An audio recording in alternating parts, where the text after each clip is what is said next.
Hello everyone, আজকে আপনাদেরকে খুব সহজভাবে ফার্মের মুরগি রান্না করা দেখাবো। সো আমি ক্লিন করে এখানে জাস্ট ভেজে নিয়েছি কিছু মুরগির মাংস। সো এখানে আমি ওই ভাজা মুরগির মাংসের তেলের মধ্যে আমি কিছু পেঁয়াজ ভেজে নিচ্ছি। পেঁয়াজগুলো খুব ভালো করে ভাজবো। তারপর আমি এখানে রসুন দিয়ে দিচ্ছি পরিমাণ মতো। তারপর আমি একটু আদা বাটা দিয়ে দিচ্ছি পরিমাণ মতো। দেখতেই পাচ্ছেন, এই যে এটা আদা দিয়ে দিলাম।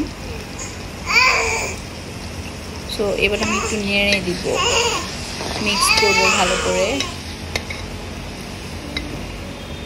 তারপর আমি একটু হলুদের গুঁড়া দিয়ে দিব।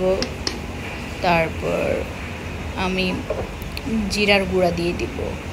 সবগুলি মশলা আমি পরিমাণ মতো দিয়ে দেওয়ার ট্রাই করব। জিরার গুঁড়া আরেকটু দিলে মনে হয় ভালো হবে। সো আমি আরেকটু দিলাম, দেখতেই পাচ্ছেন আমি আরেকটু দিলাম। তারপর একটু আমি মরিচের গুঁড়া দিয়ে দিলাম। তারপর এগুলো আমি মিক্স করব ভালোভাবে। মিক্স করার পর দেখেন, এগুলো মিক্স করলে কালারটা চেঞ্জ হয়ে যাবে। মিক্স ভালোভাবে হইতে হবে। তারপর আমি এখানে পরিমাণ মতো লবণ দিয়ে দিব। তারপর এই যে দেখতে পাচ্ছেন আমি লবণ দিয়ে দিলাম। লবণটাও মিক্স করে দেব ভালোভাবে।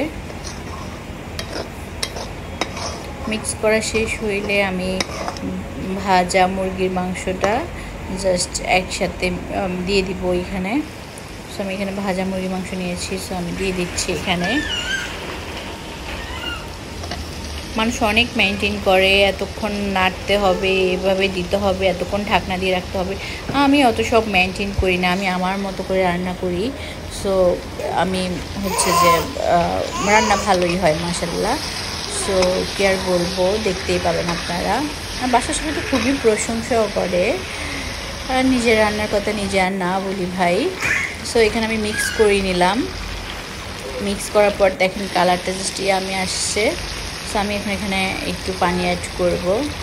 এই যে দেখতে পাচ্ছেন, একটু আমি পানি অ্যাড করে দিলাম। পানি অ্যাড করে দেওয়ার পরে তারপর আমি কিছু আলু কেটে নিলাম।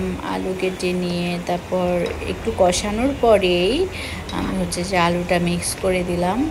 কারণ আমি যেহেতু ফার্মের মুরগি খুব নরম হয়, সফট হয়, আবার আমি ভেজে নিয়েছি। সো আলু দিতে বেশি দেরি করা যাবে না। সো আমি এখন এখানে কিছু কাঁচা মরিচ আর কিছু গরম মশলা এগুলো আমি দিয়ে দিব, এলাচি, দারচিনি, তেজপাতা। সো এই যে আমি দিয়ে দিলাম এগুলি সবাই মশলার সাথেও অনেকে অ্যাড করে, বাট আমি একটু পরেই দিলাম। তারপর দেখেন রান্না করার শেষে কালারটা জাস্ট ওয়াও আসছে। দেখেন কালারটা অনেক আমি আসছে, খেতে অনেক মজা হয়েছে। থ্যাংক ইউ সবাইকে।